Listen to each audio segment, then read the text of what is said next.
Let us understand why it is so important that we learn English grammar.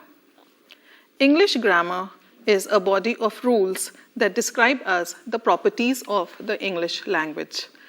It teaches us the rules of the English language and the method of using it correctly in writing and in speaking. The first lessons of English grammar generally begin with the parts of speech, which are the noun, the pronoun, the verb, the adverb, the adjective, the interjection, the preposition, and the conjunction. Today, let us learn something about modal auxiliary verbs. Modal auxiliary verbs is a kind of verb. In order to understand it, let us begin by understanding what a verb is. For example, the girl dances well, or Sachin plays cricket. In the above sentences, we can see that the verbs dances and plays show us the action which is performed by the subject. The words which tell us the action which is performed by the subject are called as main verbs or lexical verbs. Almost all the verbs in the English language are the main verbs and the lexical verbs. For example, walk, run, sing, play, etc. Apart from the verbs which tell us about the main action performed, there are certain verbs which show us the state of being, the state of position, and the state of doing. Let us understand it more clearly by looking at the examples below. I am unhappy. Aman is a boy. There are stars in the sky. Raja was hiding from police. The women were tired. Soma has been to America. My neighbors have a big car. I do my dance practice daily. She does yoga every day. He did his homework neatly.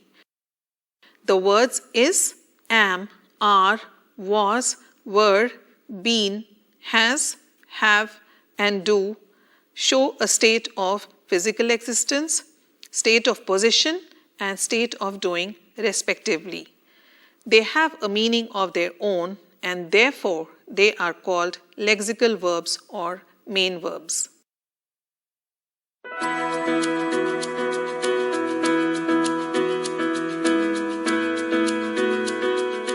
Now let us begin to understand what we mean by auxiliary verbs. Auxiliary verbs are also called as helping verbs. They do not have a meaning of their own or the content, but we need to use them to help us in grammatical constructions in a sentence. We always use them with the main verbs because they help the main verbs. Now let us see the examples below. Brett is walking to school. Here, is a helping verb, but the main verb is walking. The cat was eating the mouse. The main verb here is eating and the helping verb is was. The girls were playing badminton. The boy has returned from the UK. The police have caught the thief. Babies do cry when they are hungry. In the above sentences, we have seen that the words is, was, were, do, has, and have are helping verbs. They help the main verbs to perform some actions. They are also called as auxiliary verbs. We have to remember that the words do, have, and be can also be used as main verbs or lexical verbs. They can be called as lexical verbs only when they act as helping verbs. Now let us understand the difference in uses when they are used as auxiliary verbs and when they are used as main verbs. Examples: she is a good dancer. Here is a main verb. She is singing. Here, because it is attached with the main verb singing, is becomes an auxiliary verb. He has a new car. He has bought a new car. It was sunny. It was raining. I have some money. I have borrowed some money. So we can see that whenever there is a main verb and before that, if it is followed by the words of existence, positions, and doing, those verbs are auxiliary verbs or helping verbs. We need to understand the difference between the lexical verbs and the auxiliary verbs. So what are the differences? Lexical verbs can always be used alone, but auxiliary verbs cannot be used alone. Lexical verbs show us the main action or content of the sentence, whereas auxiliary verbs, they are used for the grammatical constructions of a sentence. Auxiliaries can never occur alone in a sentence. If we take away the lexical verb from a sentence, they do not have any meaning. Auxiliary verbs must be compulsorily followed by lexical verbs because they are necessary for the grammatical constructions, especially in questions and negatives.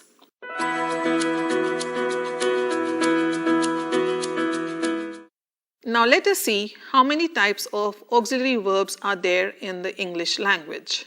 There are two types of auxiliary verbs. One is primary auxiliary and the second is modal auxiliaries. In the examples above, we have seen that the verbs of possession, be the verbs of existence, and the verb of doing are used merely to express the statement of facts. Auxiliary verbs and their various forms which are used in the English language are known as primary auxiliary verbs. For example, be and its forms am, is, are, were, and verbs of possession has and have, and verbs of doing do, done, did. These are known as primary auxiliaries.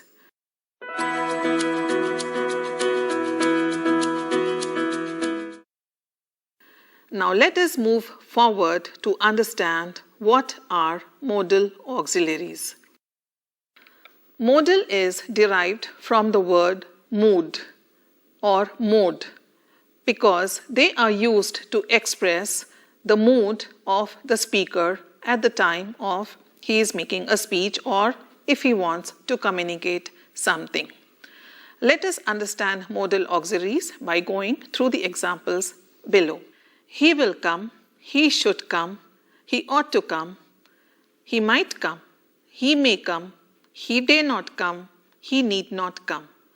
In these sentences, the words will, ought to, may not, need, dare, etc. they show us the possibilities of an action that may take place in the future depending upon the speaker. Let us understand what exactly are modal auxiliaries. Modal is derived from the word mode, which means mood or manner. They express the mood of the speaker.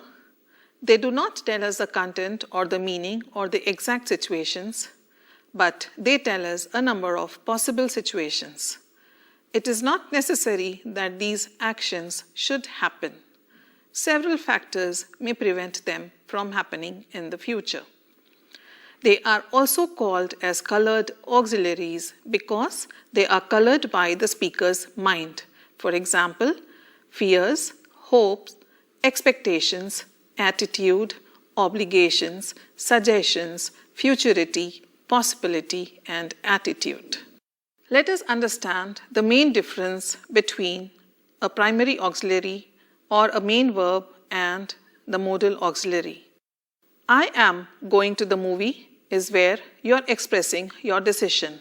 But in modal auxiliaries, you say, I may go to the movie or I might go to the movies. Let us see some more examples of modal auxiliaries. The modal auxiliaries in English are can, could, will, would, may, might, shall, should, need, dare, and ought. While we are using modal auxiliaries, we need to be a little careful about the rules. when we are using modal auxiliaries, the main verb which is used is always the bare infinitive. That means we cannot use to when we are using the modal auxiliaries. For example, we cannot say, I can to swim. This will make the sentence wrong. We also cannot say, my mother could to speak 5 languages. This sentence is wrong. The second rule which we have to remember while using a modal auxiliary is the modal auxiliaries do not change according to the subject or the number. For example, in a main verb, if it is used in a sentence, we can say, he swims, they swim. Here we notice that the verb swim changes with the subject. If it is he, it is swim. If it is they, it becomes swim. But in modal auxiliaries, irrespective of the subject or the number in the sentence, they remain the same.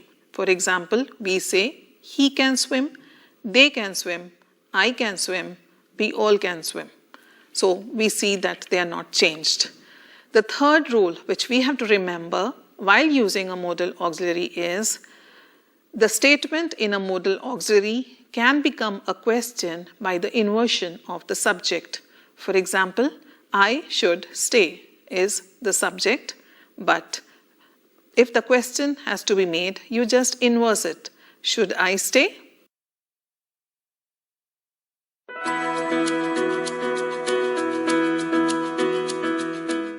Now let us take the modals one by one and understand how they are used in different situations or in different examples. Let us begin by taking can. Can as a modal is used in the following. 1. When we are talking about our ability. She can drive a car. 2. When we are talking about asking a permission. Can I go out and play, please? Can is also used when we make a request and we give orders. Can you please do this work for me? As a request, as an order. Can you be quiet? Let us understand the uses of could. Could is used as a past possibility. I could speak 5 languages when I was 5 years old. My mother could swim. Could is also used to describe some action which happened in the past, but we can use could only to describe a general action. But if you are talking about a specific action, then could cannot be used. Let us understand this by an example. The boy fell into the river and the police could save him. This is a general action. We can use could. But if we make it a specific action, then see the example. The boy fell into the river yesterday. The police were able to save him. We have to remember that could is used with only a general past action and not a specific past action. But if we want to use a negative action, couldn't is used for both general as well as specific. Let us understand that by an example. The boy fell into the river. The police couldn't save him. The boy fell into the river yesterday. The police couldn't save him. So in both the general actions and the specific actions, couldn't is used, but in specific actions, could can be used and was able to or managed to could be used. Could is also used to ask polite questions. Could you tell me where the bank is, please? Could is also used to express possibility in an unreal situation. If only I had a lot of money, I could start my own business. Could is used to talk about possible actions now or in the future. It's a lovely weather. We could go for a walk. Or, when I go to London, I could stay with my uncle. We have to remember, however, that in the above sentences, in place of could, we can also use can. But if we use can, the actions will become more sure, and with could, they are less sure. Could is used for unrealistic or exaggerated actions. For example, sometimes we say, I am so tired, I could sleep for a week. But in reality, we don't do that. We also say, I am so angry, I could kill him. But in reality, we don't do it. So could is used in exaggerated actions. Could is also used when we are not sure of something. For example, you could be telling me the truth, but I don't believe you. The story could be true, but I don't think it is. Could is used in place of can if we change a sentence from a direct to an indirect speech. For example, I can run fast, the girl said. This is a direct speech. If we want to change it into an indirect, we say, the girl said she could run fast. Could is used with have to change a sentence from present to past. For example, we can say, if I go to London, I could stay with my uncle. This is a present situation. In the past, you say, when I went to London, I could have stayed with my uncle. Could is also used with have plus happened, and could plus not plus have plus happened. For example, why did you stay in a hotel? You could have stayed with your uncle. The boy could not have said this. He is a nice boy.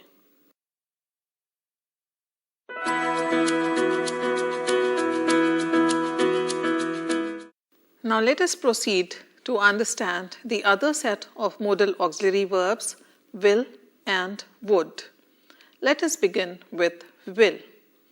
Will is used when we decide to do something. For example, the door is open, I'll close it.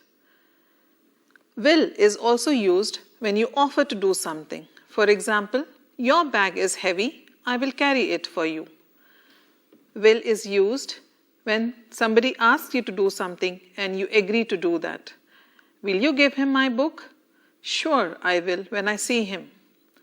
Will is also used when you make a promise. I will definitely study hard and pass my exam. Will plus not becomes won't, and the use of won't is, I can see that you're studying, I won't disturb you, or do not worry, I won't tell your secrets to anyone. Won't is also used when somebody does not listen to you or refuses to listen to you. For example, you say, how many times I told her to drive slowly, she won't listen to me. Will is used with certain words like probably, I think, I'm sure, wonder, and expect. I will probably be home tonight. I have not seen Carol today. I expect she will call me. Do not worry about your exams. I'm sure you will pass. I wonder what will happen when our principal finds out our plan today. Sometimes will is used for both present and future actions. Don't phone her now, she'll be busy. Don't phone her tomorrow, she'll be busy. Now let us proceed to understand the uses of the modal auxiliary would. Would is used in a habitual past behavior. For example, after dinner, the boys would come out in the garden and sit and chat. One more example, the sparrows would come one by one and pick up crumbs from my hand. Sometimes would is also used as inconditionals like, if I were you, I wouldn't disobey my teachers. Or, if he lost his job, he would have no money. Would is used as a past tense of will.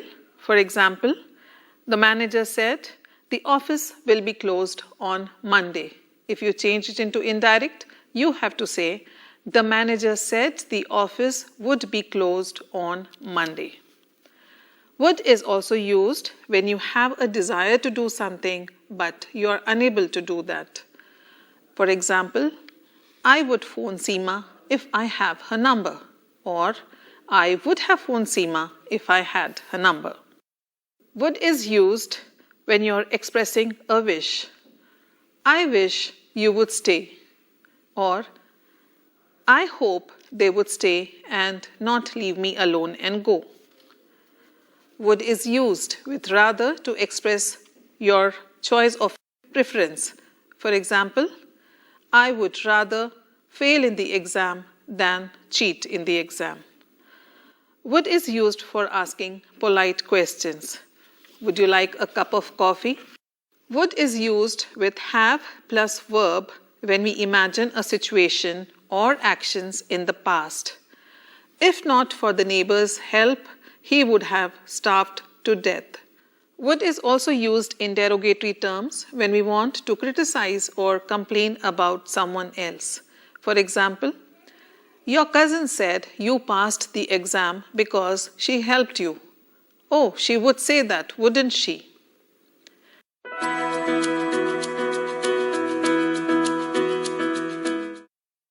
Friends, I'm sure you would have understood the models can, could, will and would by the examples we have just done before.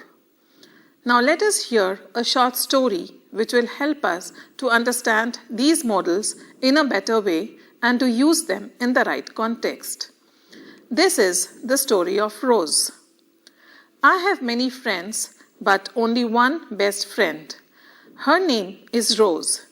She is fond of dancing. She can dance so well that we cannot stop admiring her. She could dance since she was a kid. I have seen many dancers, but there is no one who can dance like her. She performed in a number of stage shows. Once, while performing, she had a bad fall and injured her leg. The doctor told her that she cannot dance now. He asked her to take complete rest for 6 weeks and then resume dancing only after her legs would become perfectly strong again. Will I ever dance again? Rose wondered. Sometimes Rose couldn't resist the urge and would start dancing. Whenever her mother would stop her from dancing, she just won't listen. She would often sneak out of the house and start dancing without thinking of the consequences. Because of this, her legs started aching again. Her mother took her to the doctor, and the doctor got very angry with her. He told her, "Now you cannot dance till 6 months till your legs become perfectly all right." Rose was very sad. Her heart sank. I will probably never dance again, she thought. If only I could be a little careful, I could have been dancing now. And this would not have happened to me, she thought. Her mother pacified her. She understood her emotions and softly explained to her that she would once again be able to dance like before, but only if she takes complete rest for some days. Why did you disobey us? If you could have listened to us, then you would have been all right by now, her mother told her. If I were you, I would never disobey the doctor, she said. Rose thought that if she won't take rest now, she will probably never dance at all. But if she can be a good girl and follow the instructions, then maybe she could. Even a little bit of carelessness could now cripple her for life. Rose thought that she would rather listen to the doctor than be crippled for life. She decided to take proper rest and practice only after she would be perfectly all right. Now she has recovered fully and has resumed her dancing. If not for her mother's encouragement and support, Rose would have never been able to dance again. All of us are very happy for Rose now. Friends, I'm sure you would have liked the story of Rose, and it has definitely helped you to understand the modals can, could, will, and would. I'm sure now that you will be able to use them without any hesitation or fear.